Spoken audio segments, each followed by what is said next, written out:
Hey everybody, what's going on? And welcome to Guns N' Roses Central. And we've got a lot of Guns N' Roses news today. Now, if you guys watched my video yesterday, you would have seen that I was guessing who some of the opening acts may be for Guns N' Roses Europe Tour.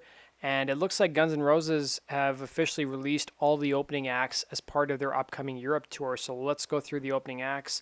There's some really interesting choices, and there's some bands I would love to see open for Guns N' Roses in North America. So their first show at Slane Castle in Dublin, Ireland, they are going to have the Royal Blood and Mark Lanegan open along with Otherkin. I would love to see Royal Blood. I'm a huge fan of those guys. Same with Mark Lanegan. Mark Lanegan's got a long history of being friends with Duff. They've collaborated together. There's even a video of them playing Sweet Child of Mine on YouTube. And of course, Mark Lanegan actually starred on one of my favorite albums, which was Mad Seasons Above. So if you guys haven't checked that album out, go check it out. It's a shame that Lane Staley died way too young, because I would have loved to have heard a follow-up album to Mad Season. So May 30th, we've got in Bilbao, Spain, we've got Mark Lanegan along with Tyler Bryant. So it looks like the Tyler Bryant rumor was true. June 2nd in Lisbon, we're going to be having Mark Lanegan with Tyler Bryant. And then in Madrid, it'll be Mark Lanegan with Tyler Bryant once again. Now, the June 7th show in Zurich, this one's going to be awesome. They have The Darkness, Phil Campbell, and the Bastard Sons. I think that's going to be a great show. And then the following show in Imola, Italy, is going to have the same opening acts. Turn now to Munich in Germany. We're going to have With the Kills along with Phil Campbell and the Bastard Sons. And in London, a lot of people have been asking me who's going to open for them in the UK. Well, it's going to be With the Kills and Tyler Bryant for both dates. The June 20th show that Guns is going to be playing in Poland with Killing Joke and Virgin will open up that show. Hanover, they're going to have with Killing Joke, Phil Campbell, and the Bastard Sons.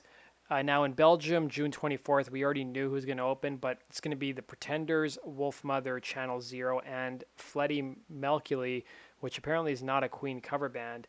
And June 27th, Copenhagen, Denmark, we've got Biffy Clyro and Backyard Babies. If you guys have read Duff's book, he wrote about Biffy Clyro because his band opened for Biffy Clyro a couple of years ago, and he kind of said he was an asshole and didn't really treat them all that great. And it looks like they'll be opening for Guns. So it looks like maybe Duff has kind of stayed friends with them throughout the years. So we've got Stockholm, Sweden. They're going to have The Darkness and Backyard Babies. June 1st, the Finland show is going to be awesome. The Darkness and Michael Monroe are opening. So that rumor that I talked about previously on my channel about Mike Monroe opening for them, looks like that's going to happen. It would be awesome if he would join Guns N' Roses on stage.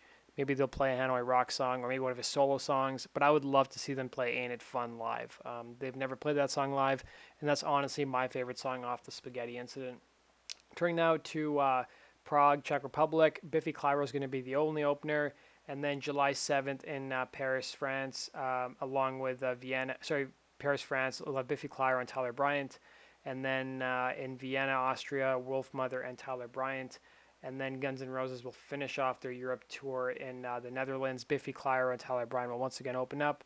And their last show on this leg of the tour in Tel Aviv, Israel, Tyler Bryant's going to open for them. So those are the bands. Unfortunately, none of the North America tour dates have openers announced. But, I think maybe the best thing to do is look at some of the bands who opened for Guns last summer, or even maybe in the Europe tour, and see if they have already listed any North America dates, because, that could be a strong indication of who may open for Guns.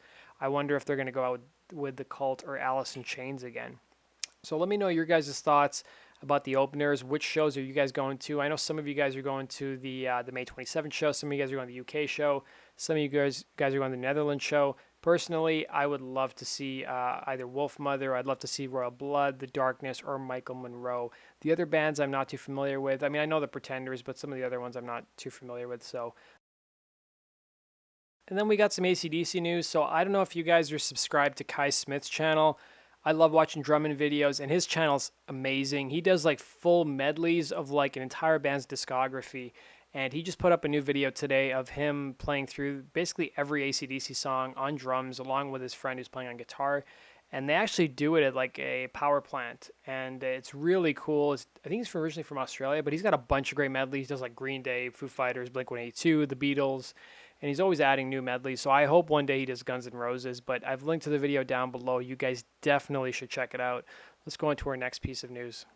So we have a Instagram post from Duff's wife Susan. So it looks like Duff's family was hanging out with Betta and her family. So I don't know if you guys were following Duff's actual social media pages, but I think her daughter Grace was playing a show with the Pink Slips, and I'm not sure if these are related at all, but apparently Grace was there too. And basically, she just thanked Betta for the delicious shrimp coconut entree. Lovely evening. They're also there with Fernando, and I'm guessing it's probably his wife as well. So it's nice that these guys are actually spending time together. It's not like so much like business partners, like, okay, we'll see you guys on stage, let's talk business, and then, you go our separate ways till the next leg of the tour. So that happened on social media. Let's go on to our next piece of news. So we've got a new piece of news regarding Universal Music and Spotify. Now you're maybe wondering, Sid, why are you telling me about this? Well, as far as I know, Guns N' Roses are signed to Universal, and there's some news today that Spotify will allow some artists to put their new albums behind a paywall for the first 2 weeks of release as part of a licensing deal with industry giant Universal Music Group. So under the terms of the new agreement, artists would basically be able to make their new records available exclusively on Spotify's paid premium service for 2 weeks. Though singles from the album would be available to all users. As part of the partnership, Spotify will give UMG greater access to service troves of data to reportedly help the label better expand and engage listeners. So, according to the New York Times, the new deal with UMG will also make it easier for Spotify to finally go public. The company's been valued at more than $8 billion and boasts a user base of approximately 50 million paid subscribers and 50 million free listeners. So, you guys have been asking me, are Guns N' Roses going to release a new album? I don't know, but if they ever do, maybe this is a way or model they may actually use to release the album. So maybe it would be exclusively released on Spotify, and then the singles would be available to everybody. But I'm kind of curious to know if this is going to happen with all of Universal's artists or just a a hand selected number of them. So we'll have to wait and see, guys. But let me know your thoughts on this. And then the final piece of news I want to leave you guys with, and I want to thank Tim for sending me a couple of these news stories in the video. So there's a cool video from MTV back in 1992 when MTV was actually still cool and it covered music and showed music videos. So there's an interview with Slash on Rockline, and Martha Quinn's interviewing him.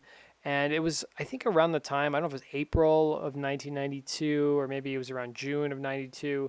But basically, Guns N' Roses, were all in the news. There was all this controversy about Axl and all his antics and stuff.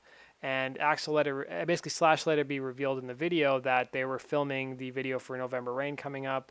And basically Slash answered a bunch of fan questions. So it's a cool interview if you guys haven't seen it. It doesn't have a high view count on it, so I'm guessing maybe a lot of you guys haven't seen it. So go check it out. The link is down below. That does it for today's video, guys. Thanks for watching. I'll probably have one or two more news updates before I leave on vacation because mentally I've kind of checked out of this week, but hopefully you guys have a good break while I'm gone. Thanks for watching, guys, and have yourself a good day.